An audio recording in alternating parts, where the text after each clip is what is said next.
What's going on, Imperials? It's Emperor Cubone here. There are numerous factors used to classify Pokémon in different ways, from their typings, to their categories, a Pokémon's official coloring, or even their footprints in some of the Pokédexes.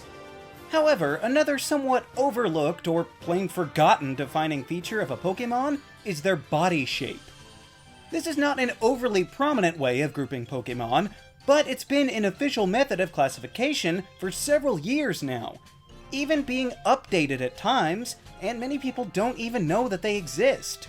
So, let's look at all of the different body shapes, see what they mean, and which Pokémon might fit these roles the best, or the worst, as significant outliers. Now, there is no official naming mechanism for these body styles, just the icons giving general ideas that have been revised over time. But the first one is fairly obvious, as it's simply a round ball, implying that it's a sort of head without extremities. There are several great examples of this, with the likes of Solosis, Voltorb, Forretress, Minior.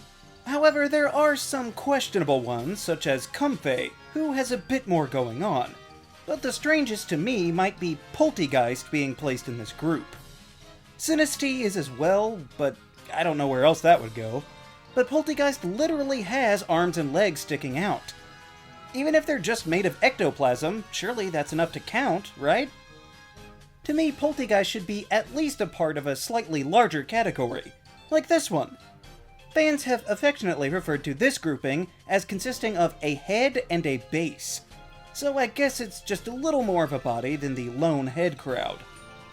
Actually, it looks almost exactly like a perfect silhouette of Wobbuffet, which is good because Wobbuffet is a proud member of this group. There are some other spot-on entries such as Cradily and even the new Hatterene, and also other ones where I don't really know where else they would go, like Delmise. But one that I don't understand is Malamar, who clearly has a lot more to its design, and is placed in this group without Inkay, but we'll get to where it should be later. This vague classification is more nebulous than some of the others, like the head with legs category. This next one, a head with legs, is mostly spot on, containing Pokemon like Oddish, Torchic, Bonsly, Roggenrola, and even the new horrifying Dracovish.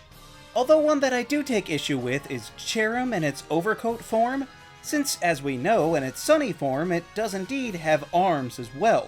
So I assume they're simply hidden when it's not blooming, unless you're telling me that the sun radically changes its biology in some way. And Carkol being in this group is a little strange, but even worse than those aberrations is Stonejourner. This walking monument to ancient times might not have hands in the traditional sense that it could actually use them to manipulate objects, but it clearly has arms, with an even higher range of motion than its legs, which they've emphasized so heavily. It doesn't even have knees. But there's another similar body type that is basically the inverse, which is a head portion but with arms. And if you look at this icon and don't think of Geodude, there's something wrong with you. I think they modeled it specifically after him. There are some Pokemon you might not think of under this banner, such as Chimecho, Magnezone, Necrozma, and even Mega Slowbro, even though, again, Slowbro clearly reverts back at the end of every battle and has fully functioning legs. But to me, the one that fits the least here is Florges. Not only are the arms on Florges not coming out of its head, but Florges has a body of its own. I mean, it clearly has a body. And one could even argue that those are its feet at the bottom. So let's stop worrying about Florges not being a grass type until we get some justice for its proper body type first.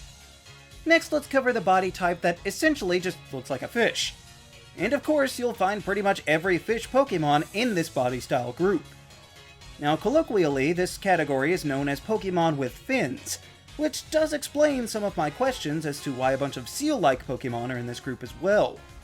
And actually, if you look at the older icon for this group, it does look more seal-like than fish-like overall. I'm not sure that Tympole should be here, as it could probably get away with just being one of those solo head types. But in my eye, I don't think that Lapras really fits at all with either the fish look or even the seal look, as it's more of its own thing. But while we're here in the sea, let's take a quick look at the body type for tentacle Pokemon. But it's maybe not quite as fitting as you might think, since it seems to refer to general multi-legged Pokémon. So yes, this is where Inkay is and Malamar should have been, but this body class also houses Trevenant and even Centiskorch, which actually makes sense as it's probably the most legged Pokémon of any to date.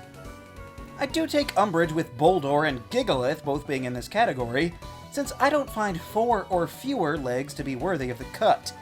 If that were the case, literally every other Pokémon could be in this classification. But ultimately, the Pokémon least deserving to be in this crop is Pincurchin. If it were flipped upside down, maybe, but I don't think those protrusions are its legs. The legs underneath, if you could even call them that, honestly look to be the least defining trait, so maybe this one will change body styles as well in the future generations. The next body type sprite looks pretty much like an ant, and largely includes basic bug-like Pokémon. It contains a bushel of crustaceans as well, which makes sense because some of those undersea creatures look like they're straight insects from outer space. But the one Pokémon that doesn't belong to me is Lotad. Yes, it has more legs than most other creatures, and frankly more than are necessary. But looking at it, I wouldn't say that this stout duck lily-pad creature is an insect because of it. If nothing else, it could have been thrown in that last group with the other multi-legged beings. A fairly obvious different kind of body shape is the serpentine form. You can pretty well guess a lot of the Pokémon that will be in this section. There's Serperior, Huntail, and even Drampaw. There are other ones that might seem a bit off but could be explained, such as Mimikyu, because we don't actually know what it looks like under its disguise. Ones that are more questionable are Goomy, who clearly should have been in the ball form, or Sandygast and Palossand, who are definitely more amorphous blobs rather than being even vaguely snake-like. Clawitzer also randomly being in this group, when its only difference from its previous form as a massive claw that's not even remotely snakish is a little out there. But by far the worst one for this group is Pupitar. It's far too short and rigid to be serpentine. Pupitar is basically just a rock-solid lump. And its evolutionary relatives are nowhere near this crowd, so there's no way it's got what it takes to belong to a body style with this as its symbol. Another body type that's clear across Pokémon is a body being composed of multiple bodies. This of course is seen with Execute, Clink, Weezing, even Wishy-Washy's school form, and Phalanx. Pretty much all of them in this group make sense, except I do take issue with Probopass being included. Every other Pokémon in this group either explicitly evolves through merging together, or clearly have multiple heads. This means to imply that Probopass's many nose modules are in fact self-aware and fully autonomous, when in fact we are told that they follow the commands of Probopass. So either somebody's lying, or this pile of refined ore is a great deal more disturbing than we thought. Next we'll look at the winged Pokémon category.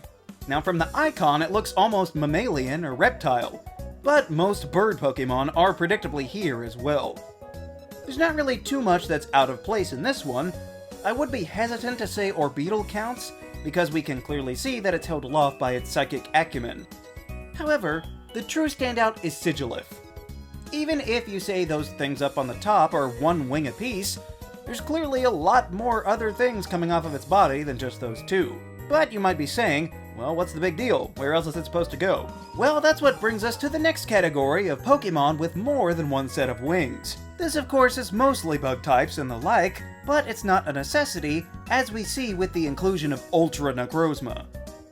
However, one that I can't condone is Frostmoth, since it clearly has one pair of completely connected wings.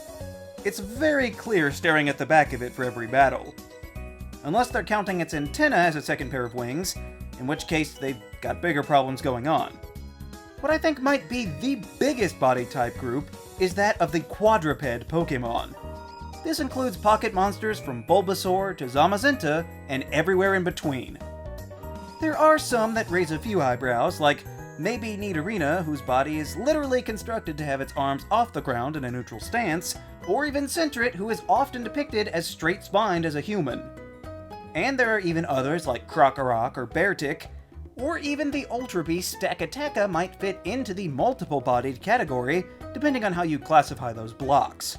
But to me, the most out-of-place entries on this list would have to be Buizel and Floatzel. These two sea weasels are shown pretty unanimously to be standing on their hind legs most any time we see them. All of their sprites are standing straight up.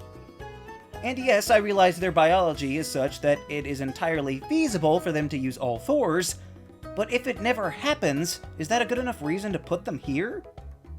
Furthermore, they live in the water, where front versus hind legs doesn't really matter near as much as using your hands to do things. If only there was some other kind of group for them bipedal animal types. Oh wait, there is! Commonly, this group is referred to as bipedal with a tail. And this section also has quite a lot in the way of variety, all grouped together here. There are some irregularities, such as Dragapult, who I probably would have given to the serpent-type body, and I guess Fomantis has a tail? I've never really checked. However, I do not understand at all how Hydreigon fits in this group. First of all, it never uses its legs, ever, because it literally has Levitate. Furthermore, I don't think it even could use these legs, because they look completely atrophied. It flies all the time with those wing strips, so I would have put it squarely in the multi-winged category. It would be a much better fit instead of trying to convince people that it looks like a mini Godzilla.